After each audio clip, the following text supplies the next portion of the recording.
ও মনোবাই ফাঁকিতে পাঞ্জাতন নিরাকারে নিরঞ্জন এক বস্তুতে দুই রকম বুঝায় শরীয়তের সতেক নাম তরিকতের নাই মুকাম হাকিকত বুঝিলে মারফত পাই রে মন পাগলা মন হরাই ও তুই ডুব দিলি না পাকে দরিয়ায় ও তুই ডুব দিলি না শুভ খাইলি না আজকের দরিয়ায় রে মন পাগলা মন হরাই ও তুই ডুব দিলি না পাকে দরিয়ায় ও মনরে আমার নবীজি সিন্ধু কইয়া মারে পথের তালা দিয়া হাসান হুসাইন রাখতে ডাইনে ভাই মা ফাতেমা শিকলে গইয়া তালাটা রাখছে আটকায়া সাবিনীতে আলী মোর তুলাই রে মন পাগলা মন হুরাই ও তুই ডুব দিলি না পাকে দরিয়ায় ও তুই ডুব দিলি না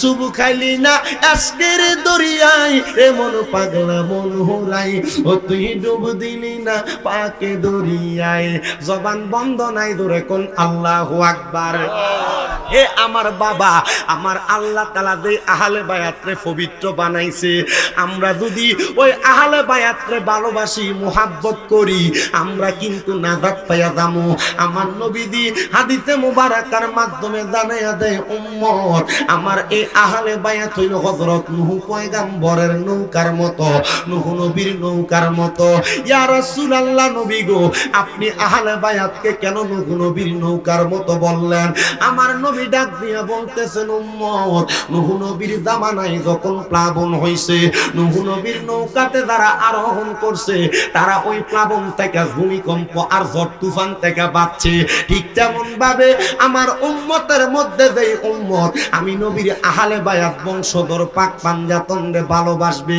এরা তেমন বাইচা যাবে এবার আপনারা বলেন আমরা বিপদ থেকে বাঁচার জন্য আমরা জাহান্নাম থেকে বাঁচার জন্য নবী বংশের ভালোবাসা আহলে বায়াতের ভালোবাসা অন্তরে ধারণ করার দরকার আছে না নাই মুহাব্বতের আওয়াজে বলেন দরকার আছে না নাই এই আমার বাজার গভীর মনোযোগ দেন তখন আমার নবীজি ওই ঘর মুবারক থেকে মা ফাতেমার হুজরা মুবারক থেকে বের হয়ে যায় নবী যখন বের হয় আমার নবীজির সাথে হযরত ইমাম হাসান আর ইমাম হোসেনকে নিয়ে আমার নবী বাইর হইতেছে আমার নবীজির ডান হাত আর বাম হাত মুবারকের মধ্যে নবীজির ছোট ছোট দুইটা নাতিরে নিয়ে আমার নবী সামনের দিকে হাঁটে আপনাদের দোয়ার বরকতে অল্প কিছুদিন আগে আমি আমার নবীজির রওজা থেকে ওই খাতুনে জান্নাত মা ফাতেমাতুল জোহরার বাড়ি মুবারকটা যে জায়গায় হেজাজ অঞ্চল আমার নবীজির নানার বাড়ি যে জায়গায় ওই জায়গাটা জিয়ারত করে আসছি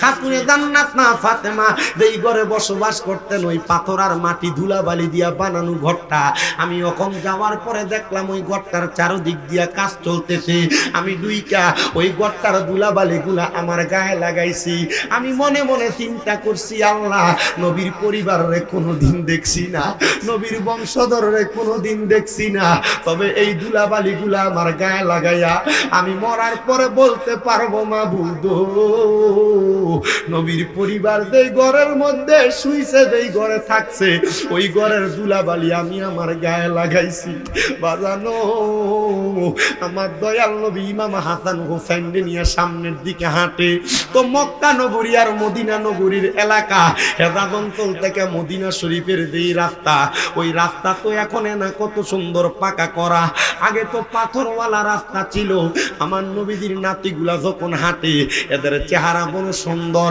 এদের চেহারা বড় মায়াবী আমার নবীজির দুইজন নাতির গাল মুবারক এবং পা মুবারক গুলা লাল হয়ে গেছে নবী আমার কয় উম্মত আমি তখন এই দুইজন নাতিকে আমার ঘাড় মুবারকের মধ্যে নিলাম আমি ঘাড় মুবারকে নিয়ে সামনের দিকে হাঁটি এমন টাইমে কে যেন একজন রাস্তার প্রতীক ডাক দিয়া কয় দেখ শুনি হাসান হোসাইনের ভাগ্য কত ভালো তারা কত দামি একজন সাওয়ারের উপরে উইটা চড়তেছে আমার নবীজি হাসান হোসাইনকে নবীজির দুইটা হাত দিয়া দইরা ঘাটটা ফিরে আর ডাক দিয়া কয় হে পথিক ভাই শোনো রে শোনো শুধু হাসান হোসাইন যেই সাওয়ারের উপর চড়তেছে এই সাওয়ার দামি না সাওয়ারের উপর যেই দুইজন সাওয়ারি আছে তারা দুইজন দামি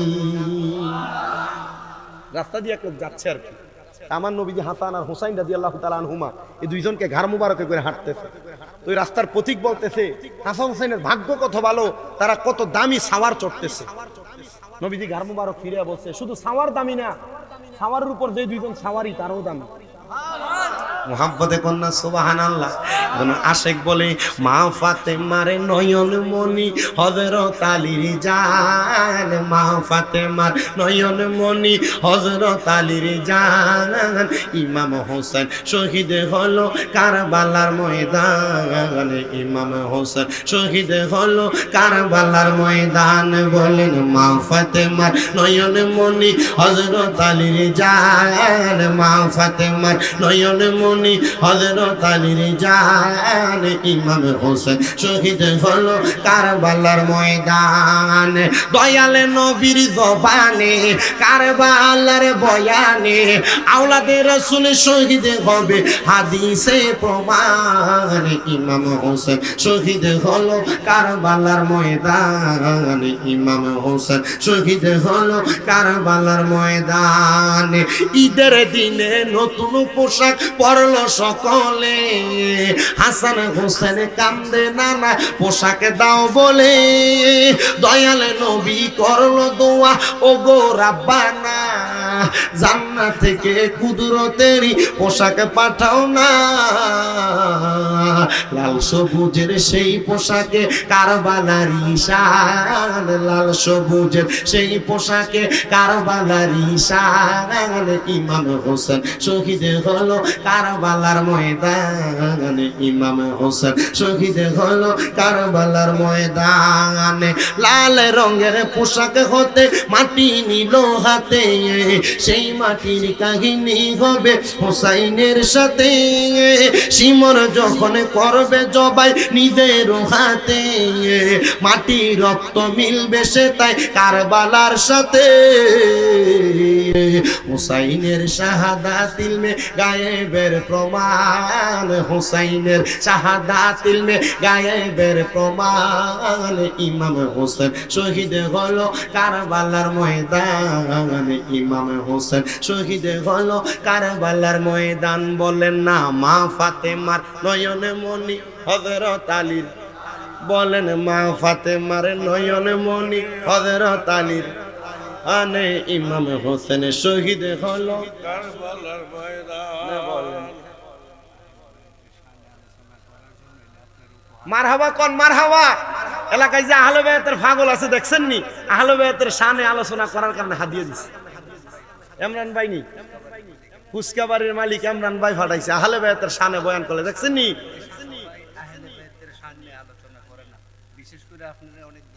মারহাবা কোন মারহাবা। আমার ভাই কইতেছে আহলে বায়াতের আলোচনা করছে দিকে ওই যে ফুসকা বাড়ির মালিক ইমরান ভাই এ হাদিয়া পাঠাইছে। তার মানে বোঝা যায় আহলে বায়াতের বয়ান করলে মৌলবীরা দুনিয়াতে ভালো থাকতো, আহলে বায়াতের আলোচনা করে না বিদায় মৌলবীরা স্টেজেও বঞ্চিত হয়, লাঞ্ছিত হয়, দুনিয়াতেও লাঞ্ছিত, কবরে যাওয়ার পরেও লাঞ্ছিত। আর আমরা যারা সুন্নি মুসলমান আহলে বায়াতের আলোচনা করার কারণে দুনিয়াতেও সম্মানিত, আখিরাতেও সম্মানিত, নবীর শাফাআতও পাবো, নবী বংশের শাফাআতও পাবো। জোরে কোন সুবহানাল্লাহ। আপনারা কোন তো আমরা নবী পরিবারের জিকির, আহলে বায়াতের জিকির, পাঞ্জাতনের জিকির করলে লাভ আসেনি? কথা কই না লাভ আসেনি?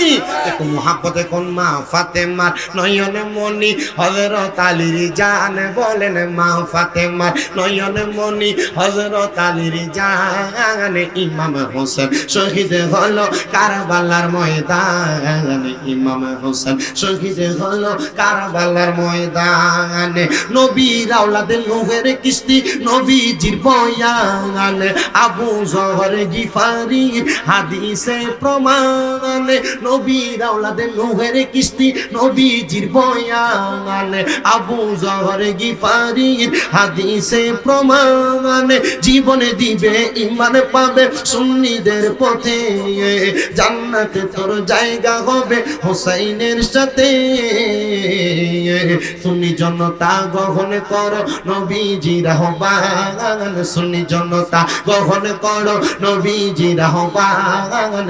ইমাম হোসেন শহীদ হলো কারবালার ময়দান। বলেন মা ফাতেমার নয়ন মনি হযরত আলীর জান, বলো মা ফাতেমার নয়ন মনি হযরত আলীর জান। ইমাম হোসেন শহীদ হলো কারবালার ময়দান, ইমাম হোসেন শহীদ হলো কারবালার ময়দান।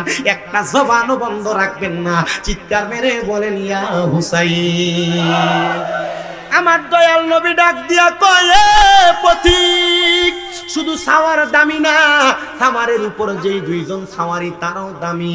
এবার আমার নবী দুইজন সাওয়ারি ইমাম হাসান আর হোসেনকে নিয়া আমার নবী চলে গেলেন মসজিদে নববীর মধ্যে। বাজানো মসজিদে নববীর মধ্যে যাইয়া আমার নবীজি হযরত ইমাম হাসান রাদিয়াল্লাহু তাআলা আনহুরে আমার নবীজির ডান রান মুবারকের উরু মুবারকের মধ্যে বসাইছে, আর ইমাম হুসাইন রাদিয়াল্লাহু তাআলা আনহুরে আমার নবীজির বাম রান উরু মুবারকের মধ্যে বসাইছে। আমার নবী বসায়া বসায়া ইমাম হাসান আর ইমাম হুসাইনকে আদর করতেছে। এমন টাইমে আমার আল্লাহ তাআলা আসমান থেকে ফেরেশতারে পাঠিয়ে দিছে। ফেরেশতা জিবরাইল আমিন আইসা আমার দয়াল নবী রাহমাতাল লিল আলামিন নবীরে ডাক দিয়া কয়, নবী গো ইয়া রাসূলুল্লাহ ইয়া হাবিবাল্লাহ, নবী গো আপনি যে দুইজন নাতিরে আদর করতেছেন, আমার আল্লাহ বলছে এই দুইজন নাতিরে নাকি আমার আল্লাহর রাস্তায় দিয়া দেওয়া লাগবে। আমার নবী ডাক দিয়া কয়, জিবরাইল আমার আল্লাহর খবর দিবানি, আমি আমারে দুইজন নাতিরে দিব না, আমি আমারে দুইজন নাতিরে বড় ভালোবাসি। আমি নবী বললাম যারা এই দুইজনরে ভালোবাসবে তারা আমি নবীরে ভালোবাসবে, তারা এই হাসান হুসাইনের সাথে দুশমনি করবে, তারা আমি নবীর সাথে দুশমনি করবে। জোরে কোন আল্লাহু আকবার। ভাইও ওই দুষ্ট ইয়াজিদ বাহিনীরা এই দুইজন নাতিরে কষ্ট দিছে, ইমাম হাসানরে বিস্মান করাইছে, ইমাম হুসাইনের গলা মুবারকে ছুরি চালাইছে। কেমনে রে ইয়াজিদ বাহিনী, তোরার মনে কি একটু নবীর পরিবারের লাগা মায়া লাগছে না? তোরার অন্তরে কি নবীর বংশের লাগা হালে বায়াতের লাগা মায়া লাগছে না? আরে কেমনে নবীর নাতির গলা মুবারকে ছুরি চালাইছো? আমার দয়াল নবী ডাক দিয়া কই, জিবরাইল আমার আল্লাহরে কইবা আমার দুইটা নাতির বদলতে আমি নবীর দুইটা সন্তান আছে, এই দুইটা সন্তানরে যেন নিয়ে যায়। আমার নবীর ইচ্ছা মোতাবেক আমার আল্লাহ তাআলা নবীজির কলিজার টুকরা দুইটা সন্তানরে ফিরিয়ে নিয়ে গেছে। আমার নবীজি তবুও মনে কষ্ট রাখে না। আমার নবী কই, আমি নবী জানি আমার হাসান হুসাইন হইল জান্নাতের যুবকদের সরদার। বাজানো ইমাম হুসাইন রাদিয়াল্লাহু তাআলা আনহু শাহাদাত যখন হয়, উনি জান্নাত শাহাদাত বরণ করার সময় 2 রাকাত নামাজ পড়ছিল রে। ওই 2 রাকাত নামাজে আমরা সাজদা দিই 4টা, ইমাম হুসাইনে পাক সাজদা দিতে 3টা। শামে কারবালা কিতাব পড়তে যায় দেখলাম ওই কিতাবে লিখতেছে ইমাম হুসাইন পাকের বাকি একটা সেজদা আমার আল্লাহ তাআলার কুদরতি কদমের মধ্যে দিবে। হুসাইন পাক ততদিন সেজদা থেকে মাথা উঠাবে না যতক্ষণ হুসাইনের নানা উম্মত গুলারে আমার আল্লাহ জান্নাত দিয়া দিছে।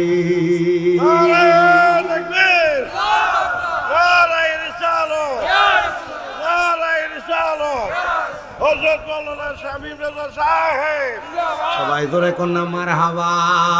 হুসাইনেরই রক্তে গড়া আমাদের ইসলাম, বলেন হুসাইনেরই রক্তে গড়া আমাদের ইসলাম, ইসলামেরই জন্য তিনি দিয়ে গেলেন প্রাণ। মৌলবী কারবালার ওয়াজ, আহলে বায়াতের ওয়াজ, পাঞ্জাতনের ওয়াজ করলে আমরা বন্ড, মৌলবী আহলে বায়াতের জিকির আর ইমাম হাসান হুসাইনের জিকির করলে আমরা বন্ড।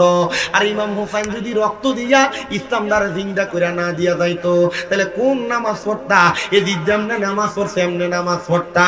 একটু মোহাব্বতে জুড়ে জুড়ে কোন হুসাইনেরই রক্তে গড়া আমাদের ইসলাম, হুসাইনেরই রক্তে গড়া আমাদের ইসলাম, ইসলামেরই জন্য তিনি দিয়ে গেলেন প্রাণ, বলেন ইসলামেরই জন্য তিনি দিয়ে গেলেন প্রাণ। ইয়া হুসেন মারহাবা, শাহ হুসেন মারহাবা। আপনার কষ্ট হইতেছে নাকি? ইয়া হুসেন বললে মারহাবা করে বলবেন। বললেন ইয়া হুসেন মারহাবা, শাহ হুসেন মারহাবা, ইয়া হুসেন মারহাবা, শাহ হুসেন মারহাবা। হুসাইনেরই রক্তে গড়া আমাদের ইসলাম, বলো হুসাইনেরই রক্তে গড়া আমাদের ইসলাম, ইসলামেরই জন্য তিনি দিয়ে গেলেন প্রাণ। ইসলামের জন্য প্রাণ দিছেনি। বিশ্বাস আসেনি? বিশ্বাস যদি থাকে ইমানদার ডান হাত তুলে দেখান, ইমান আসেনি? বিশ্বাস আসেনি? এই দুইটা হাতকে লাগান। আল্লাহু আকবার, ইয়া রাসূলুল্লাহ জিন্দাবাদ। সবাই করে কোন মারহাবা। এই দুইটা হাত নামায়েন না, এই দুইটা হাতকে লাড়া দেন আর করেন ইয়া হুসেন মারহাবা, শাহ হুসেন মারহাবা, ইয়া হুসেন মারহাবা, শাহ হুসেন মারহাবা। হুসাইনেরই রক্তে গড়া আমাদের ইসলাম, হুসাইনেরই রক্তে গড়া আমাদের ইসলাম, ইসলামেরই জন্য তিনি দিয়ে গেলেন প্রাণ, বলো ইয়া হুসেন, শাহ হুসেন, ইয়া হুসেন, শাহ হুসেন। আবার হুসাইনেরই রক্তে গড়া আমাদের ইসলাম, ইসলামেরই জন্য তিনি দিয়ে গেলেন প্রাণ। জোরে জোরে কন্যা মারহাবা। ভাইও আমার গভীর মনোযোগ, কষ্ট দিছে আপনাদের? গভীর মনোযোগ দেন। আমার দয়াল নবী রাহমাতুল লিল আলামিন নবীজি এবার মসজিদে নববীর মধ্যে আরেকদিন বসা। এমন টাইমে হযরত জিবরাইল ফেরেশতা আমার নবীর সামনে, মুআল্লিমুল মালাইকা সব ফেরেশতাদের শিক্ষক হযরত জিবরাইল আইসা আমার নবীকে ডাক দিয়া বলে ইয়া রাসূলুল্লাহ, ইয়া হাবিবাল্লাহ, নবী গো, আপনি নবীজির এই দুইটা নাতিরে আমার আল্লাহর রাস্তায় দেওয়া লাগবে। নবী আমার ডাক দিয়া কয় জিবরাইল, আমার আল্লাহর দিগাইবানি, আমার এই দুইটা নাতিরে যদি দিয়া দেই আমার আল্লাহ তাআলা আমি নবীরে কি প্রদান করব? নবী গো, দুইটা সন্তান নিয়ে গেল, আপনি তো আমার আল্লাহর কাছে কিছু চাইলেন না, তো নবী আপনার নাতিদেরকে নিব, আপনি নবী কি চাইতেছেন? আমার দয়াল নবী রাহমাতাল লিল আলামিন নবী এই কথা বলার সাথে সাথে আমার আল্লাহ তাআলা জানায়া দেয় জিবরাইল, আমার বন্ধু মুস্তাফারে জানায়া দাও, আমার বন্ধু ইমামে পাকের শাহাদাতের বিনিময়ে যা চাইবো আমি আল্লাহ তা প্রদান করে দিব। আমার আল্লাহ তাআলার ঘোষণা নবী জানায়া দেয় উম্মত, আমার হুসাইনে পাক ইমাম আলী মাকাম কারবালায় শহীদ হইয়া যাওয়ার কারণে কারবালার জমিনের মধ্যে যত ফোঁটা রক্ত মোবারক মাটির মধ্যে পড়বে, হুসাইনে পাকের প্রত্যেক ফোঁটা রক্ত মোবারকের বিনিময়ে আমার আল্লাহ তাআলা আমি নবীর লক্ষ কোটি গুনাহগার উম্মতকে মাফ কইরা দিব। ধরে ধরে কন্যা সুবহানাল্লাহ। বাইয়া করতে লাগলেন। তো আমার নবী ডাক দিয়া কয়, হে এলাকার মানুষ, তোমরা যে আমার বংশধরদেরকে এমন ভাবে অবহেলা, তাদেরকে মানতে চাও না। আমার নবীজির কলিজার টুকরা একজন সাহাবী ডাক দিয়া কয়, ঠিক আছে, আসো তোমরাও একটা মাঠের মধ্যে একত্রিত হইবা, আমরাও একটা মাঠে একত্রিত হইব, কে সত্য কে হক আর কে বাতিল প্রমাণ হইয়া যাবে। নবীর পরিবারকে নিয়ে আমার নবীজি রওনা করলেন মাঠের মধ্যে। আর ইহুদিরা দলে দলে আমার নবীর সামনে আসতেছে। সরি, বংশটার নাম মনে পড়তেছে না, হাদিসে মুবারাকার মধ্যে বড় সুন্দর করে লিপিবদ্ধ করা। আমাদের কুমিল্লা আলিয়া মাদ্রাসার যিনি অধ্যক্ষ, বর্তমান অধ্যক্ষ মহোদয়, কুমিল্লা আলিয়া মাদ্রাসার যিনি মুহাদ্দিস আল্লামা শাহ মুফতি গোলাম মুস্তাফা হুজুরের একটা হাদিসের কিতাব আছে আহলে বায়াতের মুহাব্বতের। আবার শাহপুর দরবার কর্তৃক আমাদের কুমিল্লার একটা হাদিস শরীফ আছে আহলে বায়াতের 40-100টা হাদিসের। ওই কিতাবের মধ্যে এই হাদিসটা বড় সুন্দর করে দেওয়া। নবী পরিবার এবং অন্যান্যরা বাতিলরা আমার নবীর পরিবারের সামনে হাজির। নবীজি রাহমাতুল লিল আলামিন নবী হযরত ইমাম হাসান হুসাইনকে সামনে নিয়া, খাতুনে জান্নাত মা ফাতেমারে নিয়া, হযরত মাওলা আলীরে নিয়া, নবী পরিবারে নিয়া একটা মাঠের মধ্যে শামিল হয়ে গেছে। ইহুদিরা আর বাতিলেরা অন্য বংশধররা নবীর পরিবারে দেইখা তারা যখন দেখতেছেন কত সুন্দর সুন্দর ফুটফুটে চেহারাওয়ালা দুইটা ছোট মানুষ, এদেরকে নিয়ে আমার নবী সামনের দিকে আসে। এমন টাইমে একজন ডাক দিয়া কয়, নবী গো, ইয়া রাসূলুল্লাহ, আপনারা আমাদের ব্যাপারে আল্লাহর দরবারে হাত উঠাইয়েন না। এত সুন্দর সুন্দর নুরানি চেহারাওয়ালা দুইজন ব্যক্তিরে নিয়া আর আপনার বংশধরকে নিয়ে যদি আপনারা হাত উঠে বদদোয়া করেন, আমার আল্লাহ তাআলা আমাদের বংশরে নির্বংশ কইরা দিব। ও আমার এই মাধবপুরের বল্লা এলাকার ভাই বাবারা, যদি ইহুদিরা নবীর আহলে বায়াতে ভয় পাইতো, নবীর আহলে বায়াতের ভালোবাসার তারা ভয় পাইতো, তো আমরা কেন নবীর আহলে বায়াতের ভালোবাসা অন্তরে ধারণ করি না? আমি জানি এই এলাকার আশেপাশে এলাকার যত মানুষ আছে, বেশিরভাগ মানুষ খামদুরা দরবার সহ বিভিন্ন আল্লাহর ওলিদের হাতে হাত ধরে বায়াত গ্রহণ করে রাখছেন। কি হ্যাঁ, আমি দেখছি আজকের মাহফিলের যিনি সৈয়দ জুবায়ের কামাল পীর সাহেব সভাপতি, হুজুর আয়েশা পড়ছে। আর আমি জানি এই জুবায়ের কামাল পীর সাহেব হুজুর সহ এই এলাকার মোটামুটি হবিগঞ্জ মাধবপুরের খোলাফান কনার এলাকার ময় মুরব্বী কন যদি কয় যে আহলে সুন্নাত ওয়াল জামাতের যেই কোনো 5টা যেই কোনো 10টা ব্যক্তিরে সংসদে ফাড়ান লাগবো, আর জুবায়ের কামাল পীর সাহেব হুজুর যদি কয় যতক্ষণ সংসদে ফাড়াইতা না এই যে সিলেট আর ঢাকা শহরের মহাসড়ক পুরা বন্ধ থাকবো, এটা জুবায়ের কামাল পীর সাহেবের দ্বারা সম্ভব। কথা কয় না কা, ঠিক না বেঠে? আর এটা আমি জানি জুবায়ের কামাল পীর সাহেবের বহুত কথা ফাকলা ফোলাফান আছে, যে ফোলাফান্ডিরে লইয়া যদি সুন্নিয়তের কোনো মাঠে ময়দানে দাওয়াত দেয়, এমন সিলেট মহাসড়ক 2-3টা বন্ধ করুন, ব্যাপার না বেটা। কথা কয় না কা, ঠিক না বেঠে?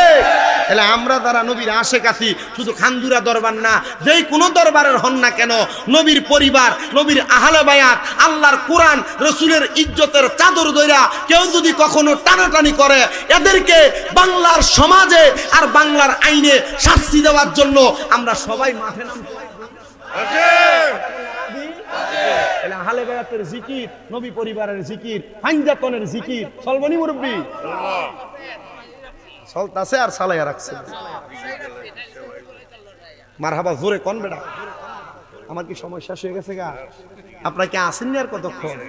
আমি যে আহলে বায়াতের ওয়াজ করি, কষ্ট হইতেছি না আপনারা? আমার ওয়াজের সাবজেক্ট ছিল 2টা। কয়টা? 2টা। 1 নম্বরে কইছো জামাই বউয়ের মোহাব্বত, আর একটা কইছিল আমার মা বাবার খেদমত। আমার আগে যিনি বয়ান করছেন আজকের মাহফিলের যিনি সম্মানিত বিশেষ বক্তা হযরত মাওলানা আবু তৈয়ব মুজাহিদি হুজুর, যিনি আপনাদের মৌখিক শিক্ষক কল্যাণের পরিষদের সভাপতি, আবার হবিগঞ্জ জেলা আহলে সুন্নাত ওয়াল জামাত সমন্বয় পরিষদের সাংগঠনিক সম্পাদক আবু তৈয়ব মুজাহিদি হুজুর, আমি দেখছি কত সুন্দর কইরা সূরা রোমের এই 21 নম্বর আয়াতের তাফসীর করতে দেয়া স্বামী স্ত্রীর মুহাব্বতের ওয়াজটা করতেছে। আমার কাছে বড় ভালো লাগছে। আমি হুজুরে জেনে দেখি পায়ে ধরে সালাম করি, যেখানে দেখি আঞ্জা করে বুকে ধরি। কি লেগে জানেন? কারণ আমরা তো এলেম কালাম নাই, হুজুরের লগে বুকটানি লাগলে সিনা এলেমটা সিনার ভিতরে একটু দিতে জায়গা। মারহাবা, জোরে কর না মারহাবা। আমাদের গত কয়েকদিন বলতো 5 মাস হয়ে গেছে, আমরা কামেল 2য় বর্ষে ফেকাতে আমাদের কুমিল্লা আলিয়া মাদ্রাসায় যখন আমরা সবক দেয়, আমাদের একজন শিক্ষক আছে আহলে বায়াতের বড় প্রেমিক, আহলে বায়াতের বড় আশেক, আহলে বায়াতের বড় পাগল। হুজুরে কয়, আব্বাজি হুজুর যে হইতাছেন, মোল্লা যে হইতাছেন, আর নামের আগে যে কয়দিন পরে মুফতি লাগিয়ে যাইব গা, আব্বা ইয়া দেখেন চাইন আবার আহলে বায়াতের বিরোধী যারা এরার লগে আবার 8টা মিলেন না যাবে। কিতা কয়? যারা আহলে বায়াতের বিরোধী এরার লগে কি করিন না জানো, 8টা মিলেন না জানো। আমি আসি তা আমি তো জানি তার আমার কোন দিক দিয়া কইছে, কারণ আহলে বায়াতের ভালোবাসা তিনি আমার কাছে এভাবে কইতেছে।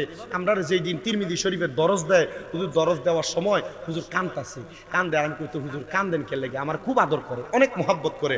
আমার আরেকজন হুজুর আছে কুমিল্লা আলিয়া মাদ্রাসার ডক্টর সাইদুর রহমান হুজুর, আমাদেরকে যিনি আমার ডাইরেক্ট সরহেবেকা 1ম খণ্ড এবং 2য় খণ্ড খুব সুন্দর করে পড়াইছিল।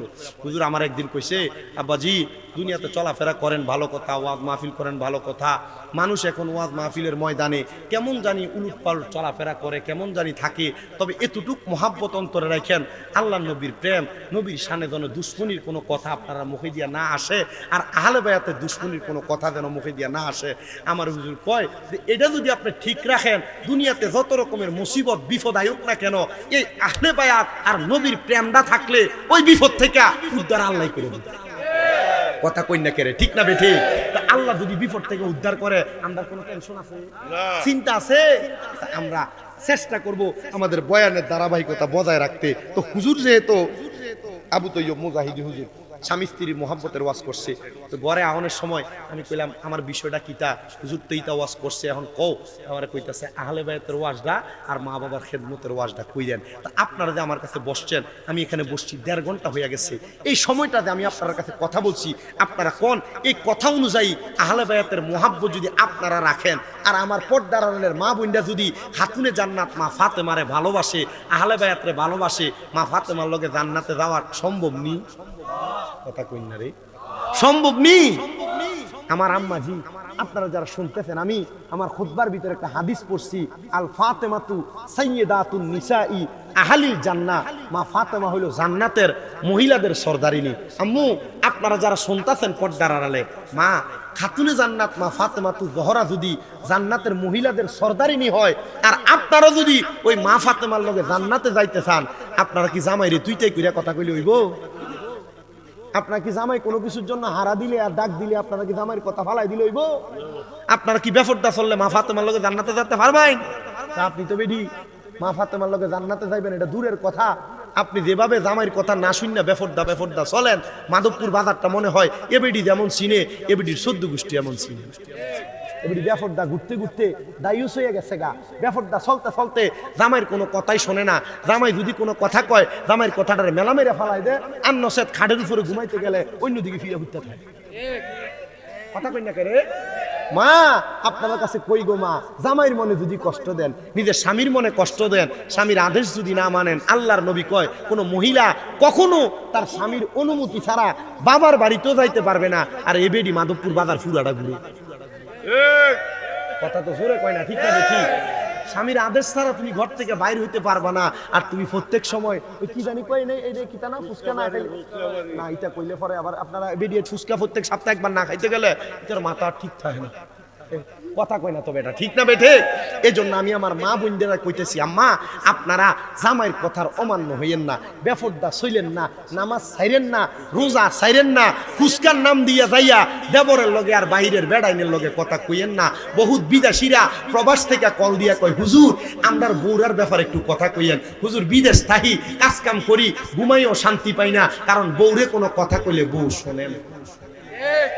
আমি কইলাম কারণ কি? এ গত কয়দিন আগে সান্দিনার এক লোক সান্দিনাতে বাড়ি আমারে ফোন দিয়া কয়, হুজুর আমার স্ত্রীরা আমার বিদেশি জীবনে যা কামাই করছি সব তাই বেডির অ্যাকাউন্টে ফাড়াইছি। হুজুর আমার ছোট ছোট 2টা বাচ্চা, আমার বউডা এ বাচ্চারি ফালাইয়া আরেকটা ফোলার লগে গেছে গা। এটা কইয়ে কেমন জানি কান্দা দিছে। আমি কইলাম কান্দেন কেন? কান্দেন না বেটা। হুজুর আমি আমার বউর লেগে কান্দি না। কইলাম কেন কান্দেন কেন? হুজুর আমার বউ চলে গেছে এক ফোলার লগে, তাই বিয়া করে শান্তিতে থাকবো। আমি বিয়া করলে আমার একটা বউ ফামু। হুজুর আমার ছোট 2টা বাচ্চা, আপনি চিন্তা করেন কত কষ্ট মনে থাকলে জামাই এই কথা বলছে। এই প্রবাসীর স্ত্রীরা, তোমার জামাই দিন রে দিন কয় না, রাত কে রাত কয় না, সারা দিন রাত কষ্ট করে শুধু টাকা ইনকাম করতে, তোমরারে ভালো খাওয়াইতে, তোমরারে ভালো পড়াইতে, আর তোমরা বেতেন কত সুন্দর করে জামাইয়ের অনুমতি ছাড়া রাস্তায় রাস্তায় ঘুরে। আল্লাহর কসম মা বোনেরা বাঁচতে পারবে না। স্বামীর বিরোধিতা কইরো না, স্বামীর কথার বাইরে যাইও না, স্বামীর বদলাম মানুষের কাছে ঘুরে ঘুরে কইরো। কথা কই না কেন? এবেডির 2টা 3টা 4টা বাচ্চা হয়ে গেছে, এখন বলে আর জামাইটা বালা না, জামাইটার ব্যবহার বলে বালা না। কথা কই না কেন? ঠিক না ঠিক? আমি আমার মাদের কাছে বলবো, আম্মু আপনার এই কামটা কইরেন না, জামাইয়ের অবাধ্য হইয়েন না, স্বামীর কথা শুনলেন মাইনেন, স্বামীর কথা শুইনা চললেন। আপনারা যদি স্বামীর কথা মাইনা চলেন, আল্লাহর জান্নাত আপনার জন্য অতি সন্নিকটে। আর আপনারা বেড়াইনও কিন্তু এতটা বেশি ভালো না। বলে জামাই আপনার বউ যদি একদিন তরকারিতে একটু লবণ কম দিছে, আপনি বেডিরে ভাত পাতে খিচ্ছা মিনে যাবেন। কি কন আব্বাজি, ঠিক না? কোনো কিছু করতে দেরি হইলে আপনি তার বাপ মার নাম তুইলা গালি দেন।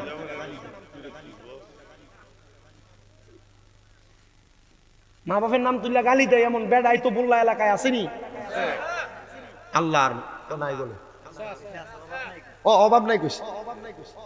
আল্লাহর নবীর ঘোষণা, তোমরা তোমাদের স্ত্রীদের মা বাবার নাম তুলে গালি দিও না। কেন? আমি নবী মহিলাদের বাবা। সুবহানাল্লাহ কইলেন না? নবীজির আরেক হাদিসে মুবারাকা পড়তে দেয়া পেলাম, আমার নবীকে আপনি যে গাল বেড়ে ছটকনা মারেন, ঠাস করে টক করে মেরে দেন। আল্লাহর নবী বলছে, তোমরা তোমাদের স্ত্রীদের মুখের মধ্যে আঘাত করো না। কেন? এই স্ত্রী তোমাদের কাছে সাময়িক সময়ের মেহমান মাত্র। সুবহানাল্লাহ কই না তো? কি কি বউ কি মেহমান? কোরআনুল কারীমের সূরা বাকারার 187 নম্বর আয়াতে বলছে, স্ত্রী স্বামীর জন্য পোশাক, স্বামী স্ত্রীর জন্য পোশাক। একজন আরেকজনের কিসের মতো? পোশাকের মতো। তা আপনাদের রাতের বেলা সব বালা, দিনের বেলা একজন আরেকজনের অমুকের গালাগালি করেন। গালাগালি করা যাইব? জামাইবো গালাগালি করা যাইব? আর বউরা কি জামাইয়ের অবাধ্য হওয়া যাবে? এই জিনিসটা একটু মাইন্না চললেন, দেখবেন আপনার সংসার জান্নাত কি হবে। কথা কয় না, কি হবে? জান্নাত। আল্লাহ কবুল করো, আমিন করো। একটু মুহাব্বতে দুরূদ শরীফ পড়েন, আল্লাহুম্মা সাল্লি আলা না পড়ে মুহাম্মাদ ওয়া আলা আলি সাইয়্যিদিনা।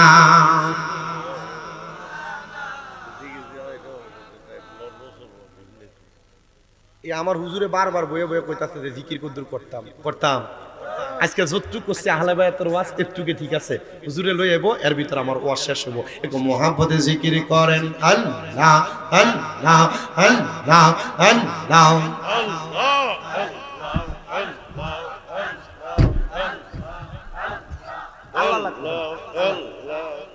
আল্লাহ আল্লাহ আপনি করুন।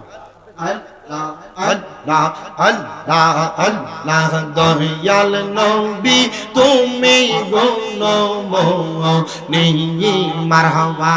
আল্লাহ আল্লাহ দয়াল নবী তুমি গুণময়ী মারহাবা।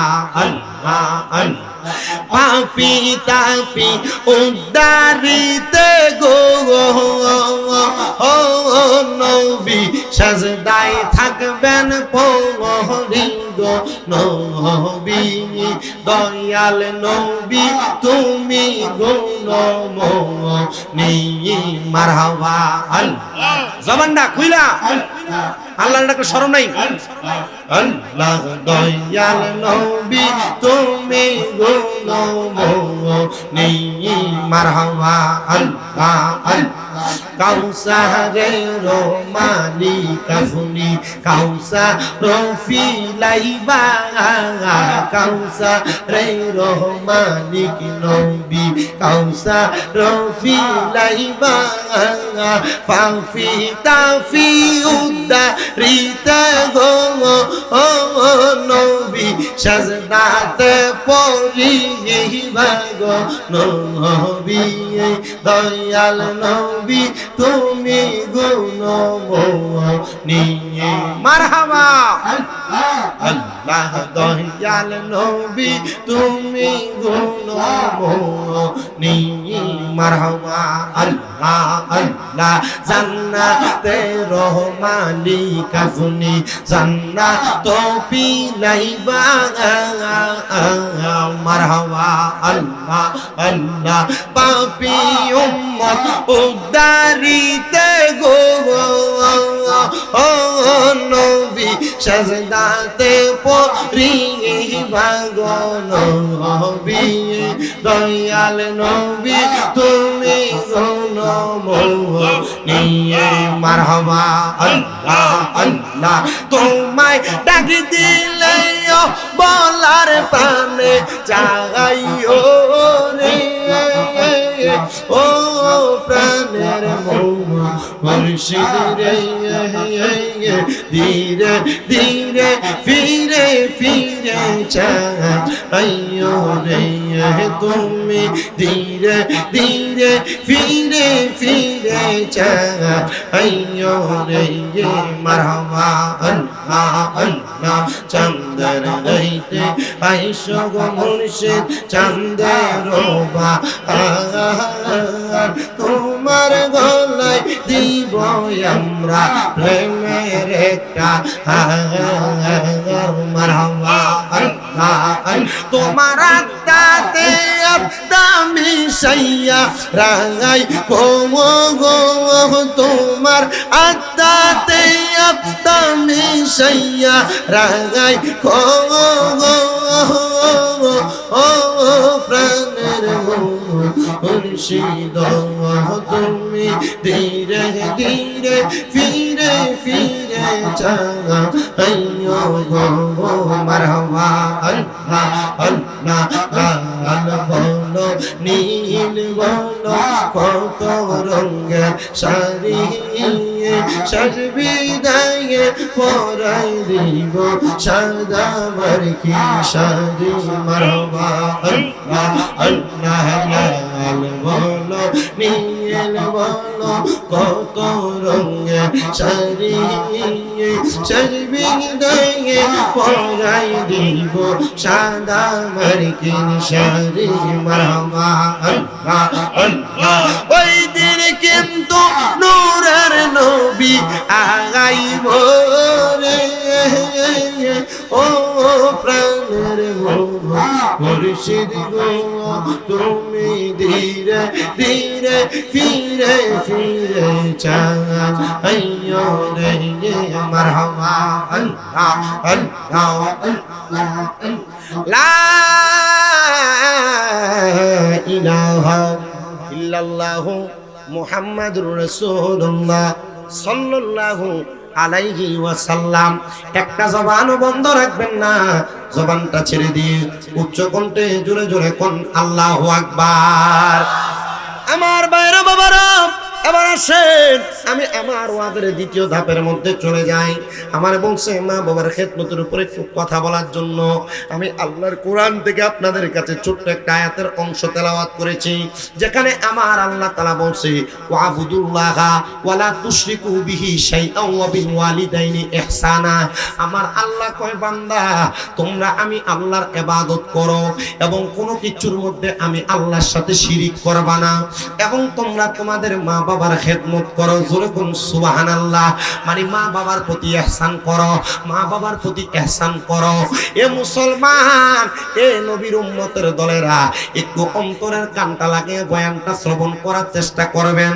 আমি কেন আয়াতে কারিমাটা এই জায়গায় বললাম, আপনি নামাজ পড়লেন আল্লাহর সঙ্গে শিরিক করলেন না, কিন্তু আপনি আপনার মা বাবার মনে কষ্ট দিলেন, এটার কারণে আপনি আল্লাহর দরবারে আসামি।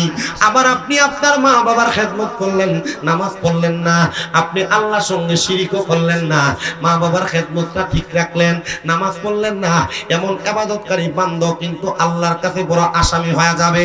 শুনেন আমার মুসলমান ইমানদার, দেখবেন বুল্লা এলাকায় অনেক মানুষকে দেখা যায় তারা দোকানে বইসা বইসা মানুষের নামে কুনাইটা বানা, মানুষের নামে বিভিন্ন রকমের খারাপ মন্তব্য করে, মানুষের একজনের ঝগড়া আরেক বাড়িতে লাগায়, মানুষের সামনে খারাপ বদনাম করে অপবাদ দেয়। আপনারা বলেন এমন স্বভাবের মানুষ বর্তমান সমাজে আছে না নাই? কথা কন্যা আছে না নাই? মুসলমান একটু মনোযোগ দিয়ে শোনার চেষ্টা করবেন। তো এমন মানুষের ক্ষতি করনেওয়ালা তিনজন ব্যক্তি তারা সমাজের মধ্যে ফিতনা সৃষ্টি করত, একজন আরেকজনের ক্ষতি করার চেষ্টা করত। তারা ঘরের মধ্যে বইসা বইসা আগামীকালকে কার ক্ষতি করবে সেটা নিয়ে কথা বলতো। তো আমার আল্লাহর কালাম কেউ বুঝতে পারে না।